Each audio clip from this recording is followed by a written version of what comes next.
ওই কিয়ামতের ময়দানে আল্লাহ পাক কেমন ইনসাফ করবেন। পৃথিবীর মধ্যে একটা গরু যদি একটা গরুকে গুঁতো মারে, একটা ছাগল আর একটা ছাগলকে যদি লাথি মারে, ওই হাসরের ময়দানে তাদেরকেও উঠানো হবে। উঠাইয়া যেই গরু আরেকটা গরুকে লাথি মেরেছে, আল্লাহ ওই গরুটাকে বলবেন তুমিও তাকে একটা লাথি মারো। যখন মারবে তখন আল্লাহ বলবেন কুনি তোরাবা, তোমাদের ফয়সালা হয়ে গেছে, তোমাদের সমাধান হয়ে গেছে। এখন তোমাদের জন্য জান্নাতও নাই জাহান্নামও নাই, তোমরা মাটি হয়ে যাও। কি হয়ে যাও? ওই পশুগুলো মাটি হয়ে যাবে। কিয়ামতের ভয়াবহ এই কঠিন তাপ তাদেরকে পাবে না, জাহান্নামের ভয় থাকবে না।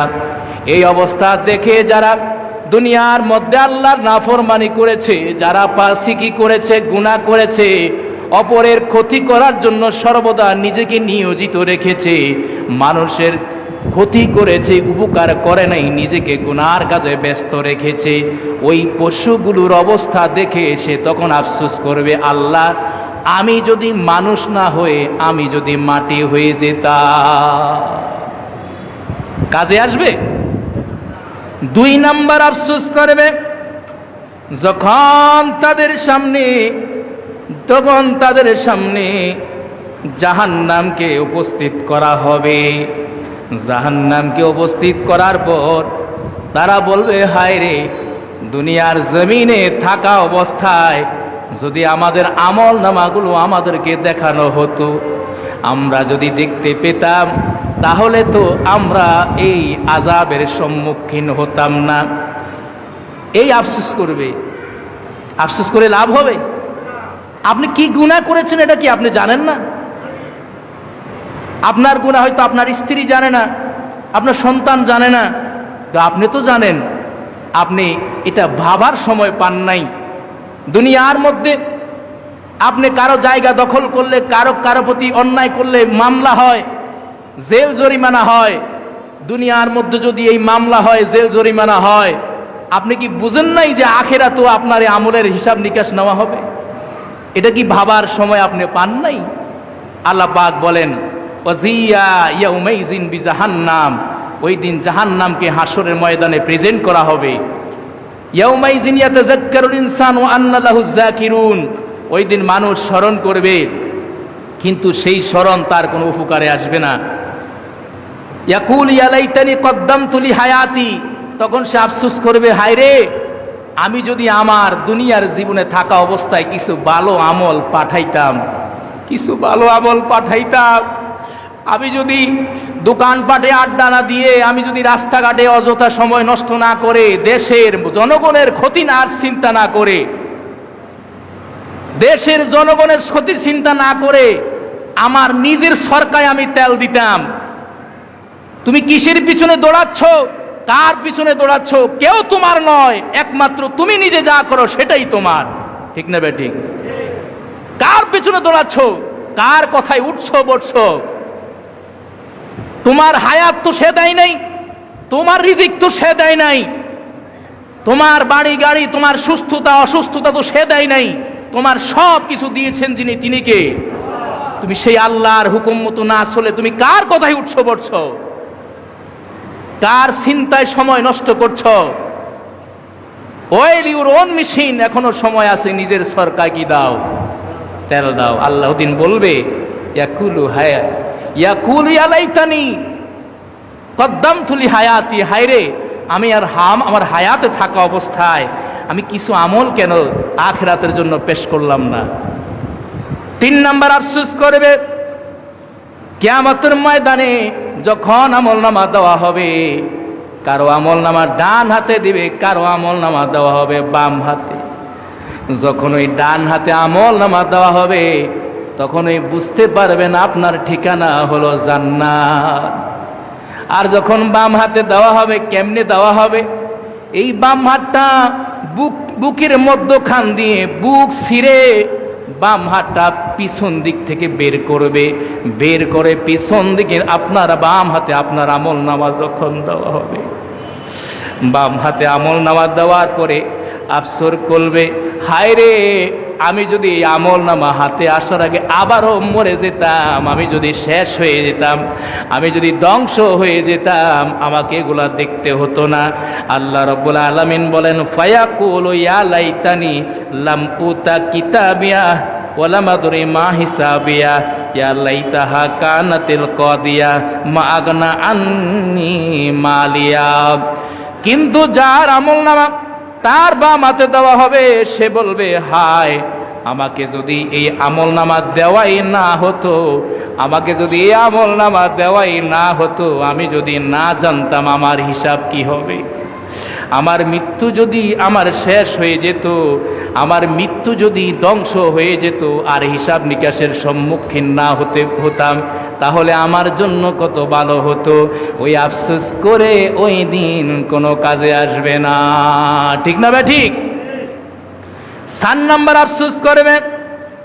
এ বন্ধু আমার, ইমানদার মুসলমান নর নারী শুনো রাখো, একটা সন্তান যখন মায়ের গর্ভ থেকে আসে, আসার পরে সে গুনাহগার হয়ে দুনিয়াতে আসে না? ঠিক নেই? একটা বাচ্চা যখন দুনিয়াতে আসে, সে কি গুনাহগার থাকেনি? কোনো গুনাহ থাকেনি। এই বাচ্চাটা গুনাহগার আসে না, আসে নিষ্পাপ। কিন্তু গুনাহগার কিভাবে হয়? আমিও গুনাহগার আসি নাই, আপনিও গুনাহগার আসেন নাই। গুনাহগার কিভাবে হলাম? কেন জাহান্নামের চিন্তা এখন মাথায় ঢুকে, কবর আযাবের কথায় মাথা আসে? আমি তো গুনাহগার, আল্লাহ আমাকে আখিরাত থেকে, আল্লাহ আমাকে দুনিয়াতে গুনাহগার পাঠায় নাই, আমাকে আল্লাহ নিষ্পাপ পাঠাইছে। আমি কেন গুনাহ করলাম?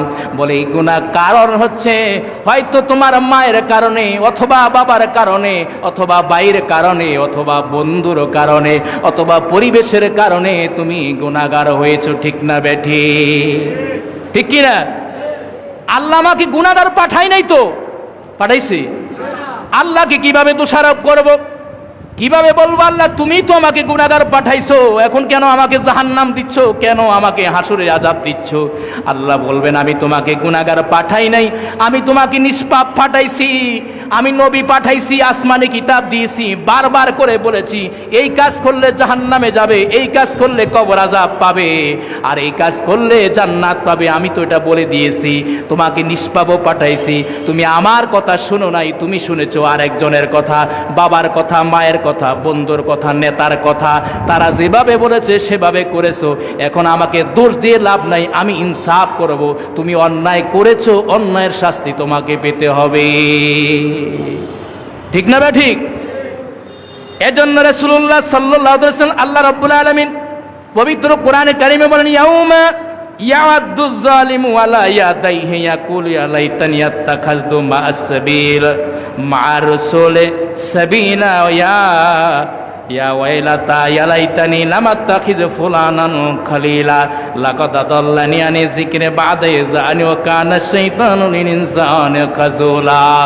ওই দিন হাত কামড়াবে, হাত কামড়াবে, নিজের হাত কামড়াবে আর আফসোস করবে, হায় রে, আমি যদি নবী রাসূলদের, ওলি আল্লাহদের পথ অনুসরণ করতাম, আমি যদি আমার ওই বন্ধুর পথ অনুসরণ না করতাম, আমি যদি ওই গুমরাহি ফাসেক ফুজ্জার নেতার পিছনে না দৌড়াইতাম, আমি যদি ওই আল্লাহর দরবারে যাইতাম, ওলি আল্লাহদের অনুসরণ করতাম, নামাজিকে অনুসরণ করতাম, রোজাদারকে অনুসরণ করতাম, মুত্তাকি বান্দাকে অনুসরণ করতাম, দাড়ি টুপি জুব্বাওয়ালা আল্লাহওয়ালা নবীওয়ালাকে আমি নিজের আর আইডিয়াল বা আদর্শ হিসাবে গ্রহণ করতাম, তাহলে আজকে তো আমাকে এই অবস্থার সম্মুখীন হতে হতো না।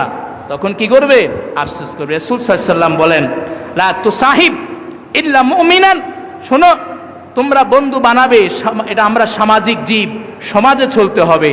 তোমার বন্ধু বানানোর ক্ষেত্রে তোমাকে চিন্তা করতে হবে কাকে বন্ধু বানাবে।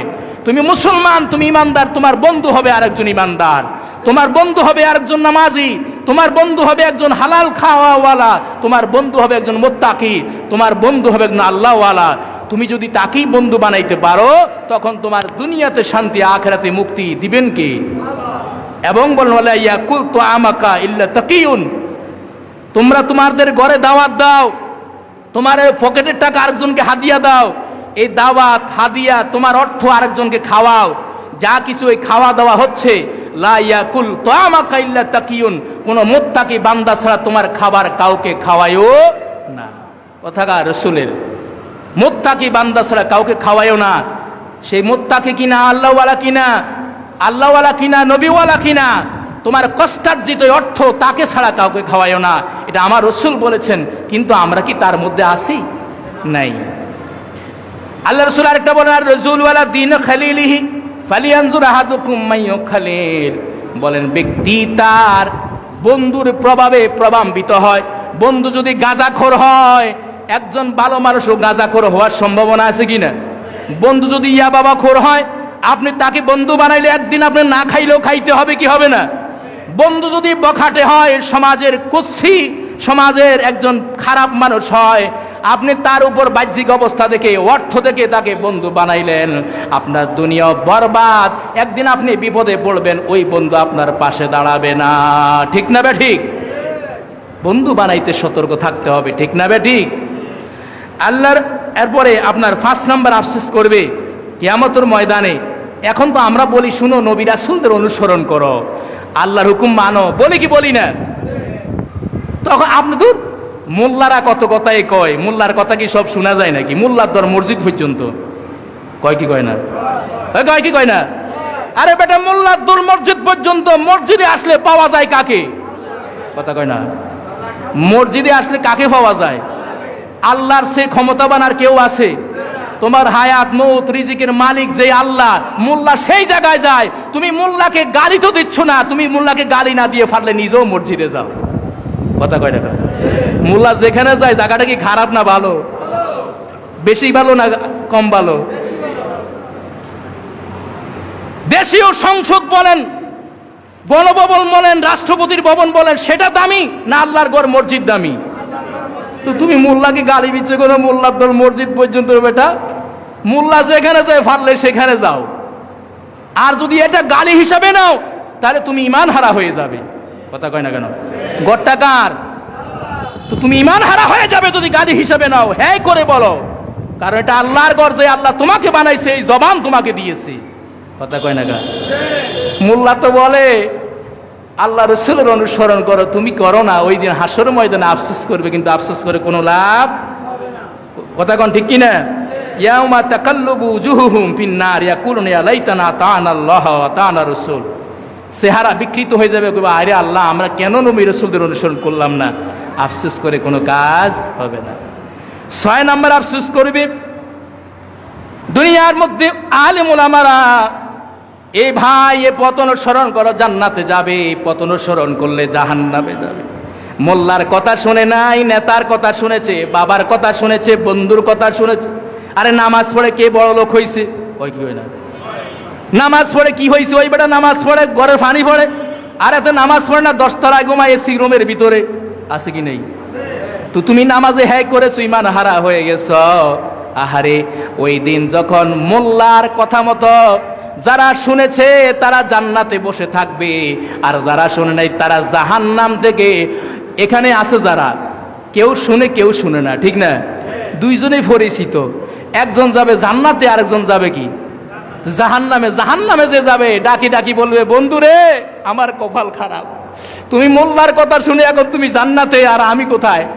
হায় রে, ওই দিন যদি আমি মোল্লার কথা শুনতাম, তাহলে এখন আমি যাইতাম কোথায়? জান্নাতে যাইতাম, এই জাহান্নামে আমাকে যাইতে।